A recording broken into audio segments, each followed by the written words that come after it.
राज्यातील पावसाबद्दल एक धक्कादायक बातमी आता समोर आली आहे। संपूर्ण महाराष्ट्राला पावसाने आणि वादळी वाऱ्याने वेढा घातलेला असून अरबी समुद्र आणि बंगालच्या उपसागरामध्ये कमी दाबाचं क्षेत्र अचानक निर्माण झाल्यामुळे पुढच्या 24 तासांमध्ये राज्यातील या जिल्ह्यामध्ये चक्रीवादळाचा मोठा फटका बसणार असल्याची मोठी बातमी या ठिकाणी आता समोर आली आहे। यामध्ये भयंकर नुकसान होण्याची शक्यता वर्तवण्यात आल्याने काही जिल्ह्यांना डबल तीव्रतेचा रेड अलर्ट पुढच्या 24 तासांसाठी जाहीर करण्यात आलाय। पुढच्या 2 तासांनंतर या चक्रीवादळाचे पडसाद अनेक जिल्ह्यातील भागामध्ये उमटायला सुरुवात होईल। गेल्या 20 वर्षातील सगळ्यात मोठे चक्रीवादळ महाराष्ट्रावर धडकणार। या 15 जिल्ह्यात प्रचंड मोठं नुकसान होण्याची शक्यता आहे। एक वादळ जे बंगालच्या उपसागरात मध्यभागी निर्माण झालंय पुन्हा एकदा महाराष्ट्राच्या दिशेने प्रचंड वेगाने त्याची आगेकूच या ठिकाणी होऊ लागल्या। भारतीय हवामान खात्याने याबद्दल आत्ताच डबल तीव्रतेचा रेड अलर्ट दिलाय।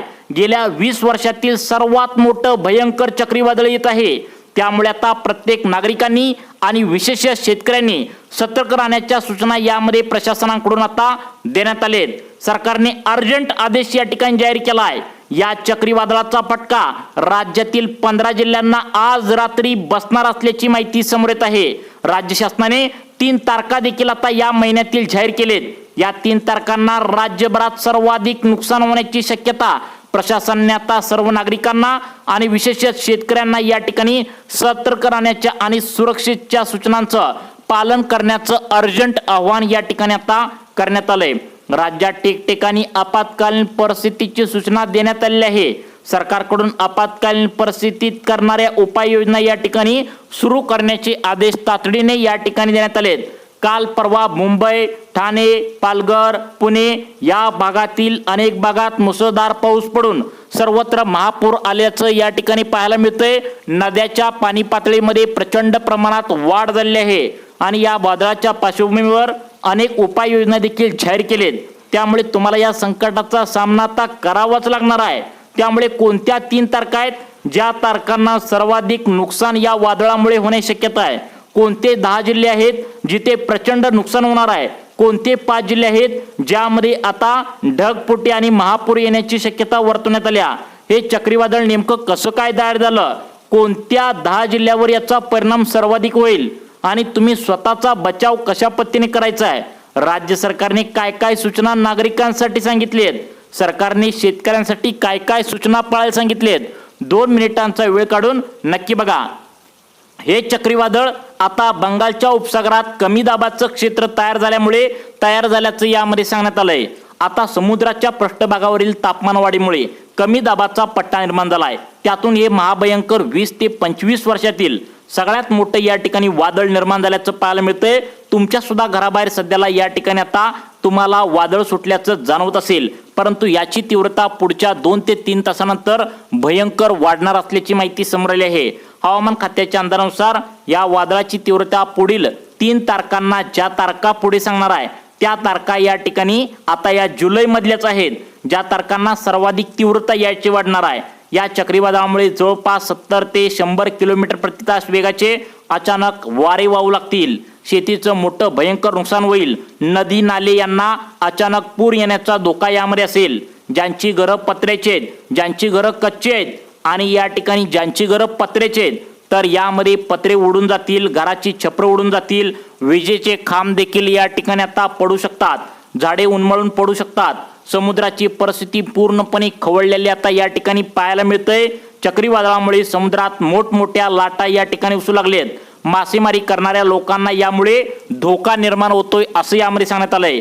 प्रशासनाने सर्व मासेमाऱ्यांना किनाऱ्यावर परतण्याचे आदेश रात्रीच दिले होते। वीज पडण्याचा धोका या ठिकाणी आहे। चक्रीवादळाचा विजेचा कडकडाट मोठ्या प्रमाणात तुम्हाला दिसून येईल। त्यामुळे माणसं तसेच जनावरांना तसेच शेतकऱ्यांना मोठं नुकसान या ठिकाणी होण्याची दाट शक्यता आहे। मागील काही वर्षात चक्रीवादळाचा मागचा इतिहास जर पाहिला तर या संकटाचं गांभीर्य किती मोठं असतं हे तुमच्या लक्षात येईल। गेल्या 20 ते 25 वर्षातील सगळ्यात मोठं भयानक चक्रीवादळ या 3 तारखांना दाखल होणार। या 10 ते 15 जिल्ह्यामध्ये मोठं नुकसान होणार। कोणत्या 3 तारखा आहेत, कोणते 10 जिल्हे आहेत हे पाहून तुम्ही घ्यायचं आहे। परंतु मागच्या चक्रीवादळ जे आलं होतं तर त्यांचा इतिहास एकदा आपण पाहून घेऊया, जेणेकरून तुम्हाला समजेल की या ठिकाणी किती मोठा धोका असतो। 2019ला एक असंच वादळ आलं होतं ज्याचं नाव होतं फनी फनी. आता या चक्रीवादळामुळे ओडिशा राज्यामध्ये भयंकर मोठ्या प्रमाणात नुकसान त्यांनी केलं होतं. हजारो लाखो झाडं जर रस्त्यावर उन्मळून पडली होती. आता या ठिकाणी शेतीचे नुकसान झालं होतं. त्यानंतर पुढचं या ठिकाणी चक्रीवादळ आलं 2020 मध्ये. अमाफाना नावाचं चक्रीवादळ आलं पश्चिम बंगाल आणि बांगलादेशामध्ये.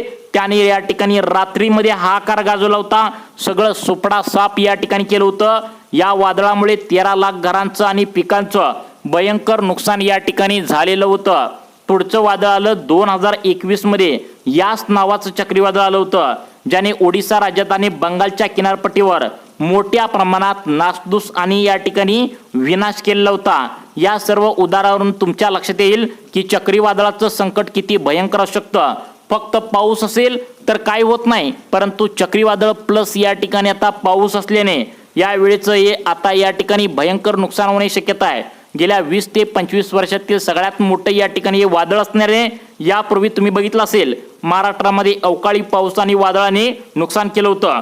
2019 मध्ये केर नावाचं वादळ आलं कोकणात, ज्यामध्ये रायगड, रत्नागिरी आणि सिंधुदुर्ग या जिल्ह्यामध्ये शेतीचं भयंकर नुकसान झालं होतं. शेतकऱ्यांना लाखो रुपयांचा फटका त्यावेळी बसलेला होता. आता याच पार्श्वभूमीवर आता लगेचच हे वादळ या ठिकाणी आज मध्यरात्री या जिल्ह्यामध्ये आता दाखल होतंय. याला हलक्यात तुम्ही अजिबात घेऊ नका. प्रशासनाने याची तयारी पूर्णपणे केल्या, पण नागरिकांनी आता सज्ज राहणं या ठिकाणी आता गरजेचं आहे. प्रशासनाने शेतकऱ्यांसाठी काही महत्त्वाच्या सूचना देखील या ठिकाणी आता जाहीर केलेत. प्रशासन काय म्हणतंय? पहिली सूचना या ठिकाणी सांगण्यात आल्या, विजांपासून सावध राहा. कुठे वीज चमकत असेल, आसपास विजा घराच्या चमकत असेल तर घरातून बाहेर अजिबात पडू नका. शेतात जायचं असेल तर किमान या ठिकाणी पुढच्या 24 तासांसाठी काळजी घ्या. काय खरेदी करायला जायचं असेल तर अजिबात घरातून या ठिकाणी बाहेर पडू नका. अशा प्रकारचं आव्हान या ठिकाणी आता करण्यात आलं आहे. आता मोबाईल आणि इलेक्ट्रॉनिक वस्तूचा वापर जो आहे तर तो या ठिकाणी तुम्ही जर बाहेर पडत असेल आणि विजेचं वातावरण जर निर्माण झालं असेल, विजा कडकडत असतील, त्यावेळी मोबाईल आणि इलेक्ट्रॉनिक वस्तूंचा वापर पूर्णपणे टाळून टाकायचा आहे. सुरक्षित ठिकाणी तुम्हाला राहायला सांगितलंय. वादळी वाऱ्यामुळे झाडे आणि कुंकत जी घरे झालेत तर ती कोसळण्याची शक्यता आहे. यामुळे गाड्यांचं नुकसान होण्याची शक्यता आहे. अनावश्यक प्रवास तुम्हाला टाळायला सांगितला आहे. तुम्ही जर किनारी भागात नदीच्या समुद्राच्या कडेला राहत असाल तर घरातील महत्त्वाची कागदपत्रे या ठिकाणी आता सुरक्षित ठेवा असं आवाहन करण्यात आलंय. तुमच्या घरामध्ये तुम्ही गॅस वापरत असाल, गॅस सिलेंडरचे कनेक्शन असतील, विजेचे उपकरण असतील, मोबाईल चार्ज करून ठेवा, जेणेकरून तुम्हाला वेळेवर सर्व अपडेट्स मिळत राहतील. चक्रीवादळाची अद्ययावत माहिती आलेली आहे आणि हवामान खात्याच्या वेबसाईटवर तुम्ही नजर ठेवायचा आहे. मौसमी दामिनी किंवा एनव्हीसीच्या ऑपच्या माध्यमातून आता वादळाची दिशा कशी असेल, तुमच्या जिल्ह्यामध्ये काय परिस्थिती राहील हे या ठिकाणी तुम्हाला सांगायचं आहे. कोणत्याही अफवावर विश्वास ठेवू नका आणि अफवा पसरवू सुद्धा नका. चक्रीवादळाचा जो फटका आहे तर तो या ठिकाणी सर्वाधिक मोठा फटका असल्याने कोणत्या जिल्ह्यामध्ये याचा फटका बसणार आहे, केव्हा होणार आहे आणि किती तारखेला होणार आहे आणि आज रात्री या ठिकाणी कोणत्या जिल्ह्यामध्ये बसणार आहे. भारतीय हवामान खात्याने कोणत्या 10 जिल्ह्यांची नावे यामध्ये घेतलीत, कोणत्या 10 ते 12 जिल्ह्यात आता अलर्ट जारी करण्यात आला आहे, शेतकऱ्यांसाठी कोणत्या विशेष सूचना यामध्ये आता जाहीर करण्यात आलेत. तुमच्या शेतातील पिकं या ठिकाणी आता नुकताच उगवायला लागले असतील किंवा या ठिकाणी आधीपासून असतील तर कशी वाचवायची, तुम्ही कसं सुरक्षित राहायचं, काय काय उपाययोजना करायची, जनावरं जर असतील तर तुमच्याकडे ती कशी सुरक्षित ठिकाणी हलवायची, शेतकऱ्यांनाही विशिष्ट सूचना यामध्ये देण्यात आलेत. निसर्ग जो आहे तर तो निसर्ग कोणालाच ओळखू येत नाही. तुमची परिस्थिती या ठिकाणी किती चांगली असू द्या, तुमची परिस्थिती किती वाईट असू द्या, तुमच्या घरात किती पैसा असू द्या, तर हे आता निसर्ग कोणाला सुद्धा माफ करत नाही. त्यामुळे आता नुकसान करून जात असतं. त्यामुळे आपल्याला सावध राहणं गरजेचं आहे. आपण जर या ठिकाणी तयार असलो तर नक्कीच या संकटातून स्वतःला आणि आपल्या कुटुंबाला वाचवू शकतो. योग्य वेळी योग्य कृती केल्यास जीवित आणि वित्तहानी या ठिकाणी टाळू शकते. यामुळे प्रशासनाच्या सूचनांचं काटेकोरपणे तुम्हाला पालन या ठिकाणी करायला सांगितले. स्थानिक प्रशासनाशी संपर्कात राहा, कारण या महत्त्वाच्या 12 जिल्ह्यात मोठा अलर्ट या ठिकाणी जारी करण्यात आला आहे. बऱ्याच वेळा नागरिक काय करतात की वादळ आलं दरवर्षी येतं म्हणून या ठिकाणी हलक्यात घेतात, परंतु या वर्षी या ठिकाणी हे वादळ काही ऐकणार नाही आहे. अजिबात या ठिकाणी तुम्ही आता गुपचूप राहू नका, काहीतरी उपाययोजना नक्की करा. या वर्षीचं वादळ हे खूप भयंकर आहे. त्यामुळे हा व्हिडिओ तुम्ही या ठिकाणी सर्व तुमच्या मित्रमैत्रिणींना आत्ताच्या आत्ता या ठिकाणी पाठवून ठेवा। कोणते जे 10 ते 12 जिल्हे आहेत ज्या ठिकाणी आज याचा फटका जबरदस्त पाहायला मिळू शकतो। आधी या 10 ते 12 जिल्ह्यांची यादी या ठिकाणी पाहूया। त्यानंतर कोणत्या 3 तारखा देण्यात आलेत, या जुलै महिन्यातील त्या तारखा आहेत। त्या तारखांना मुसळधार आता पाऊस या ठिकाणी आणि चक्रीवादळाचा सर्वाधिक नुकसान होण्याची शक्यता आहे। तिथे रेड अलर्ट आता जारी करण्यात आला आहे। जे स्थानिक प्रशासन आहे, पोलीस खातं आहे, अग्निशमन खातं आहे, त्याचबरोबर आपत्कालीन परिस्थितीत काम करणारे जे खातं आहे, तर तिथे आता मोठा अलर्ट देण्यात आला आहे। आता त्या ठिकाणची पालकमंत्री असतील, जिल्हा प्रशासन असेल, तालुका प्रशासन असेल, गाव पातळीवरचं प्रशासन असेल, तर त्यांना सर्व सूचना या ठिकाणी पुढच्या 24 तासांच्या देण्यात आलेत। मग तुम्ही लगेच पाहून घ्यायचं आहे की तुमचा जिल्हा या यादीत आहे का, कोणत्या 3 तारखा जुलै महिन्याच्या जाहीर करण्यात आलेत आणि चक्रीवादळाचा सर्वाधिक फटका जो आहे तर तो कोणकोणत्या जिल्ह्यांना सर्वाधिक बसणार आहे। 10 जिल्ह्यांना भारतीय हवामान खात्याने महाराष्ट्रातील 10 जिल्ह्यांसाठी रेड अलर्ट जारी करण्यात आला आहे। आता हे जे जिल्हे आहेत तर यामध्ये तुम्हाला आता सांगणार आहे प्रत्येक जिल्ह्यांची माहिती आणि त्यानंतर तुम्हाला काय काय काळजी घ्यायची सांगण्यात आलंय। आता बघा, मुंबई शहर असेल, मुंबई उपनगर असेल आणि या ठिकाणी या 2 जिल्ह्यातल्या नागरिकांनी सतर्क राहायचं आहे। पुढचा जिल्हा आहे ठाणे जिल्हा, किनारपट्टी लगतचा जिल्हा आहे। त्यानंतर आता पुढचा जिल्हा आहे रायगड जिल्हा। 2019 मध्ये आणि 21 मध्ये मोठं नुकसान या जिल्ह्यामध्ये झालं होतं।